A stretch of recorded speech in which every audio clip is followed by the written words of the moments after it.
¿Podemos transformar nuestra manera de ser reescribiendo nuestro pasado? Vamos a ver, yo creo que el ser humano es un verdadero misterio y tenemos distintos planos que no se pueden separar, pero sí se pueden distinguir. Hay un plano biológico y yo tengo una parte mía que es cuerpo, tengo también una parte que es intelecto, una parte que es emoción, una parte que es cultura y lógicamente hay una parte que es memoria. Lo que pasa es que hay que ver que estamos hablando de uno de los distintos planos. Hoy sabemos, por ejemplo, que la memoria a nivel cerebral es de tal complejidad que no se ha podido localizar exactamente dónde se halla. Sí sabemos que hay algunas partes dentro del cerebro humano, sobre todo dentro de la corteza cerebral, como el hipocampo, que es una corteza cerebral antigua, que tienen un papel tan importante que si el hipocampo es destruido, pues verdaderamente la persona no puede llevar a cabo ningún aprendizaje nuevo. Lo que también sabemos es que el hipocampo es uno de los dos lugares en el cerebro humano donde la neuroplasticidad, la generación de nuevas conexiones y la formación de nuevas neuronas a partir de células madre es especialmente intensa. Es decir, que el hipocampo se está constantemente remodelando. ¿Qué quiere decir esto? Quiere decir que efectivamente tenemos recuerdos y que somos más que nuestros recuerdos. Y aquí me gustaría pues traer la frase de José Ortega y Gasset. El hombre decía que no somos un participio, sino que somos un gerundio, es decir, no estamos hechos, sino que nos vamos haciendo. Entonces, en este sentido, efectivamente, la memoria es parte de lo que somos y esa memoria hay que verla con un dinamismo, no algo estático, porque si no el ser humano no tendría un futuro, seríamos sencillamente una proyección de nuestro pasado.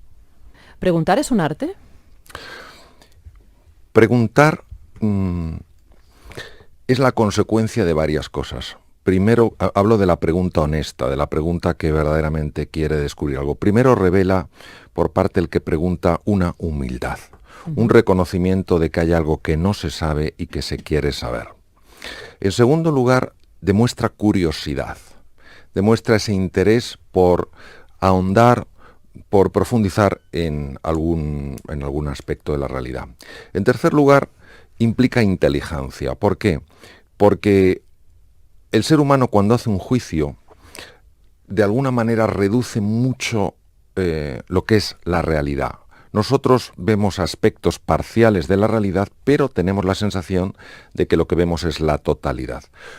Cuando nosotros enjuiciamos algo, estamos sencillamente mostrando esa parcialidad absoluta en nuestra forma de ver las cosas. Cuando nosotros preguntamos, estamos invitando a que nueva información llegue a nuestra mente y nos permita ampliar esa perspectiva que tenemos. Todo el proceso del coaching, que es muy conocido hoy en día, está basado en esto, en tomar el papel, la posición de alguien que pregunta y alguien que ayuda a reflexionar. Por eso considero que hay momentos donde hay que pararse y hay que hacerse preguntas para llegar a respuestas a las que nunca se llega si antes nos han hecho estas preguntas. Distingue entre valor y virtud. Explíquenos un poquito cuál sería la diferencia. Un valor es todo aquello que perfecciona a un ser humano en base a su naturaleza. Por ejemplo, ¿es un valor el ejercicio físico? Lo es. ¿Por qué? Porque perfecciona la naturaleza. ¿Cómo lo sabemos? Por las siguientes razones. Primero, las personas que practican ejercicio físico de una forma regular tienen muchísima menos incidencia de mortalidad prematura, tienen menos incidencia de patología cardiovascular, tienen mayor equilibrio mental. La neuroplasticidad, la generación de nuevas neuronas, es más intenso porque se segrega una cosa que se llama factor derivado del cerebro, es una neurotrofina que favorece la conexión interneuronal, etcétera, etcétera, etcétera. Potencia del sistema inmunológico. Luego eso es un valor. Por tanto, un valor es una referencia sobre algo que nos perfecciona. ¿Qué es una virtud? Una virtud es cuando ese valor ya es parte de mi forma de vivir. Es decir, cuando yo, de forma natural, ya estoy practicando ejercicio físico. Voy andando un poco más a los sitios en lugar de coger siempre el coche, subo un poquito escaleras. Los valores hay que verlos no de acuerdo a la cultura, los valores de los que hablo en la respuesta, a la cultura, a un credo religioso, a un credo político, no se trata de eso. Son valores que están anclados en nuestra naturaleza. ¿Qué quiere decir? Que si queremos florecer como personas, es una buena referencia seguir los valores, aquellos elementos que nos van perfeccionando hasta convertirlos en virtudes. ¿Podríamos decir que la virtud es un valor hecho hábito? Exacto, es una muy buena definición de lo que es una virtud, sí. Razón y emoción no se pueden separar. Cuando por una enfermedad, un tumor, un accidente, se han lesionado las áreas cerebrales, llamados mapas de sentimientos, donde se fusiona razón y emoción, la persona ha sido incapaz de tomar decisiones en la vida, de proyectar un futuro medianamente sensato. ¿Qué quiere decir? Quiere decir que en un proceso educativo, por supuesto que hay que enseñar cosas, los conocimientos son muy importantes, no son suficientes. La ilusión por seguir aprendiendo, el convencimiento de que pueden superarse los obstáculos, la determinación por salir adelante, haya las dificultades que haya, son la base de construir el carácter. Nosotros nacemos con un temperamento, construimos un carácter. Basta estudiar un poco la vida de las personas que han marcado diferencias positivas en la vida para darse cuenta que el elemento clave ha sido la determinación, la ilusión por triunfar. Luego, el mundo les ha querido reconocer como grandes genios, personas con una lucidez mental fuera de lo normal, pero ellas se han resistido a ser catalogadas así y han dicho, no se equivoque, yo no soy ningún genio. Yo lo que pasa es que soy una persona inasequible al desaliento. He tenido no sé cuántos fracasos, me he levantado no sé cuántas veces. ¿Qué pasa? Que esa no es la parte glamurosa, esa no es la parte que se vende fácilmente. Se vende fácilmente el éxito rápido, facilón. Esto es falso. Hay detrás muchas horas de práctica, hay detrás muchas lágrimas, hay detrás muchas caídas. Y también hay sonrisas, volverse a levantar, volver a confiar. El propio Churchill decía que el entusiasmo es ir de fracaso en fracaso, el éxito es ir de fracaso en fracaso sin perder el entusiasmo. Es decir, tenemos que volver a poner en valor lo que siempre ha tenido valor, como la ilusión, como el entusiasmo, como la confianza, como la determinación, como la persistencia, como la paciencia, como la cooperación. Hay una frase que repites algunas veces que me gusta mucho, que dices que el genio nace y que a imbécil se llega a ser. Y que entre medias está el sistema educativo. ¿Tiene solución el sistema educativo? Bueno, primero, yo no soy el autor de la frase. La frase fue pronunciada hace bastantes años por el director del Instituto de Cerebro en Milán, observando cómo se producía una caída de la creatividad a medida que el niño iba pasando años en el sistema educativo. Entonces, en un momento, que salió en muchos titulares de prensa allí, este hombre dijo, genio se nace y imbécil se llega. Entonces, una persona de la audiencia levantó la mano, un poco tocada por esta frase, y dijo, profesor, que hay entre medias. Y él dijo, el sistema educativo. Entonces, es curioso porque niños entre 3 y 5 años se les hace un test de creatividad, son test complejos, hay que adaptarlos a su edad, y el 98% lo pasa. Pero cuando el niño tiene 10 años, ya solo lo pasa el 70%, es decir, ha habido una merma, y cuando el niño tiene más de 15 años, solo lo pasa un 2%. ¿Qué ocurre? Pues que nuestro sistema es un sistema muy de hemisferio cerebral izquierdo, muy de estructura, muy de análisis, muy de matemática, muy de lengua, y muy poco de potenciar la imaginación, muy poco de potenciar la creatividad, el juego, la música, la interacción, los proyectos, la colaboración. Claro, si uno de los dos hemisferios, el izquierdo, es el que es potenciado por el sistema educativo, y el derecho, que es la base de la imaginación, y lo sabemos por lo que ha pasado cuando ha habido hemorragias en el hemisferio cerebral derecho, pues el ingrediente esencial de la creatividad, comparándolo con un plato, el ingrediente esencial de la paella, que es el arroz, y que lo pone el hemisferio derecho, si no lo pone, pues lógicamente va a ser difícil encontrar soluciones a los nuevos problemas. ¿Existen recetas o atajos para lograr cambiar nuestro estado de ánimo? Sí. Más que atajos o recetas, yo diría que referencias. Cuando se comprende cómo opera el estado de ánimo, se sabe que hay ciertas palancas que tienen una repercusión muy rápida en el estado de ánimo. Y las voy a decir para que cualquier persona que nos escuche las pueda utilizar y pueda experimentar personalmente cómo cambia el estado de ánimo. El primero es el ejercicio físico.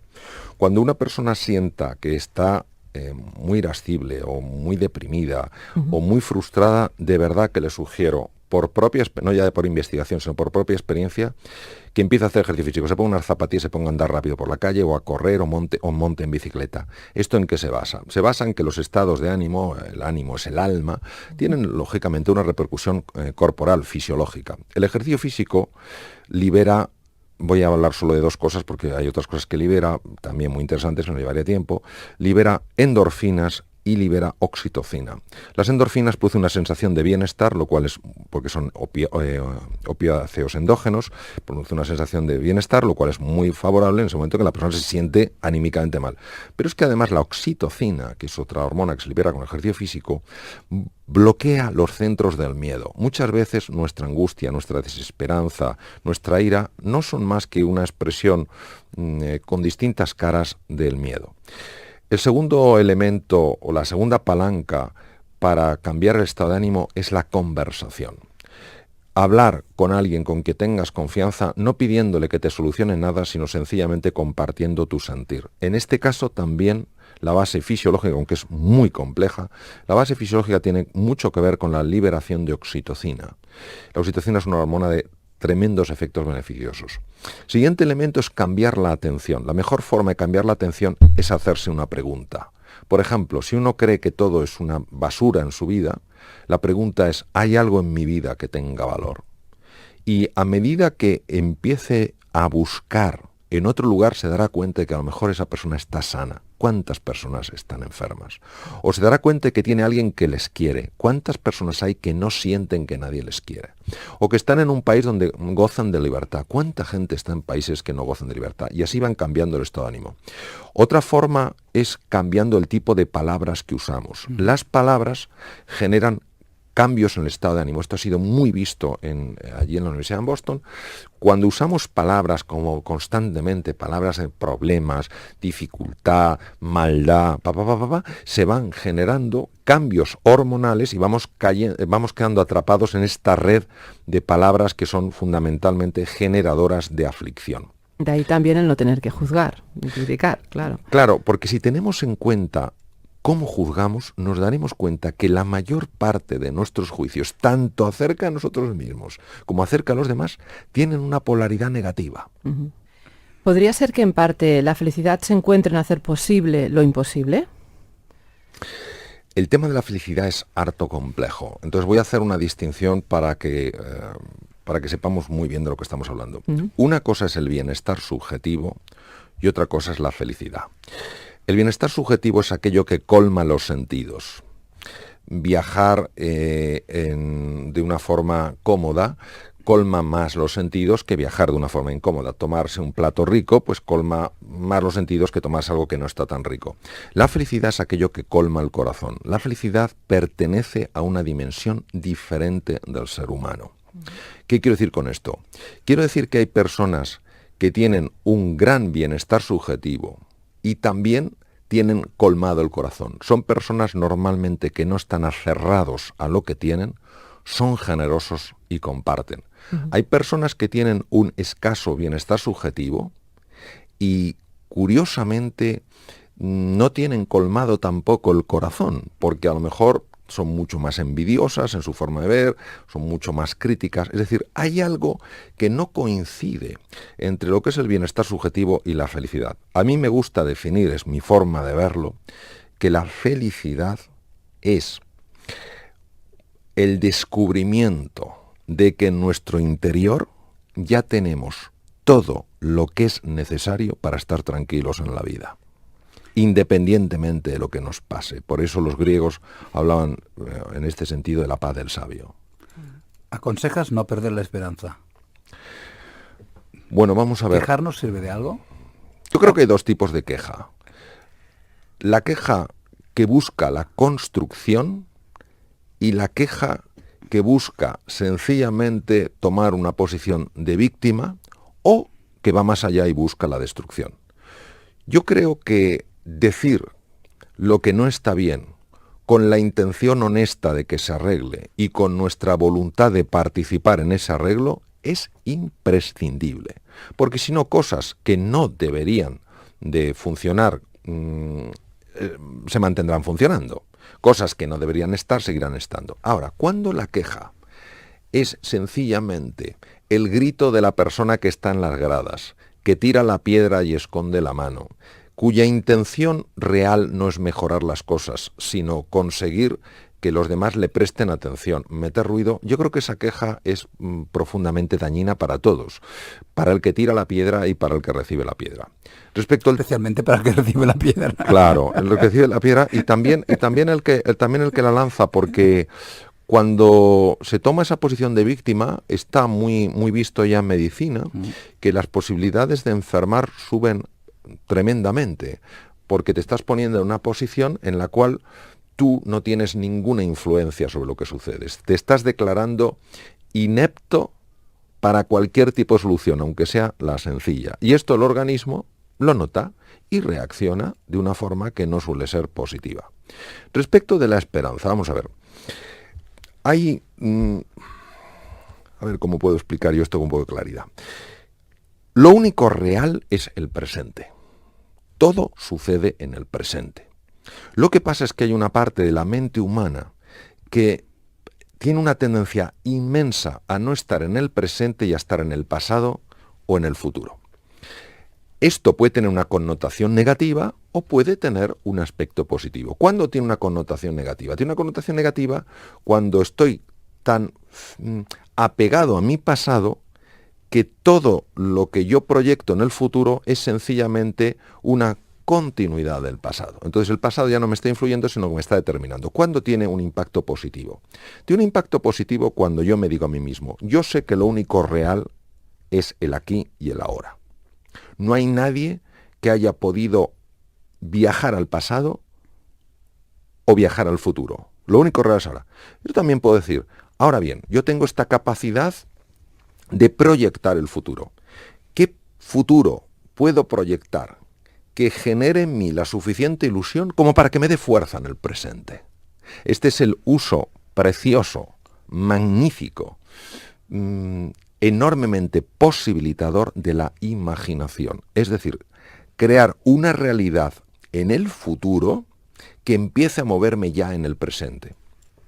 ¿Cómo podemos proporcionar un feedback a los demás que les sea útil? Hay dos elementos en esta pregunta que me gustaría separar. Primero, feedback y segundo, útil. Feedback es retroalimentación, es decir, información que te viene de vuelta y que te posiciona en cómo ha repercutido tu conducta en algo. Por ejemplo, un paramecio, un organismo unicelular, está recibiendo constantemente feedback de su entorno para saber si lo que está haciendo, el movimiento que está haciendo, le ayuda a acercarse al alimento y le aleja, por ejemplo, del peligro. Luego, todo elemento biológico en su propia naturaleza necesita recibir feedback, ya que su percepción de las cosas es muy limitada. Y lo mismo que yo, hay cosas que hago y a lo mejor las hago creyendo que las hago bien y las hago regular. Necesito a alguien que me diga, Mario, esto no lo has hecho del todo bien, necesito el feedback. Pues todo organismo vivo necesita feedback. ¿Qué es lo que pasa con la persona? Con los seres humanos pasa una cosa muy curiosa, que es que dependiendo de cómo se nos dé el feedback, nosotros tomamos un posicionamiento. El feedback ha de ser solo información, jamás ha de ser un juicio. Por ejemplo, el feedback de una persona que está dando una sesión de comunicación, porque está intentando mejorar sus habilidades de comunicación, y los que le escuchan, sus compañeros, le dan feedback y le dicen, no tienes fuerza comunicando, eso es un juicio, eso no ayuda. Sin embargo, si le dicen, cuando has dado tu clase, has compartido tu experiencia, solo has mirado hacia un sitio. Eso sí son datos de información. ¿Qué pasa? Que cuando nosotros quitamos el elemento del juicio, la persona se abre mucho más a ver esa información. Luego, con esa información hará una cosa u otra, pero no se defenderá en el sentido de posicionarse por haberse sentido atacado. Yo creo que el feedback es una estrategia hoy en día que verdaderamente hay que enseñar a darla, porque hemos automatizado tanto el juicio que consideramos que dar feedback es dar una opinión. No, dar feedback es dar datos.